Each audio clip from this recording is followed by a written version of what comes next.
Benvolguts compatriotes, demà tenim, encara que estiguem lluny i alguns a la presó, una cita per expressar amb un clam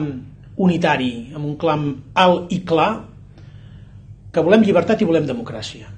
que volem tota la gent que és a la presó o els que som fora a casa, en llibertat, fer allò que els ciutadans ens van encarregar el 27 de setembre del 2015, que és lluitar per les nostres institucions, per les nostres llibertats, per la nostra manera i el nostre dret de fer un país nou, un país millor, un país diferent. No ens deixem atemorir, no ens deixem atenallar per aquells qui voldrien imposar la llei del 155, que voldrien retallar les nostres llibertats i que voldrien anorrear, vexar, humiliar les nostres institucions. Com hem fet sempre en tots els 11 de setembre, de manera pacífica, d'una manera absolutament transversal, ara, demà a la tarda, ens hem de tornar a fer sentir. Que tot el món escolti aquestes veus plurals que enviem un missatge molt nítid i molt clar.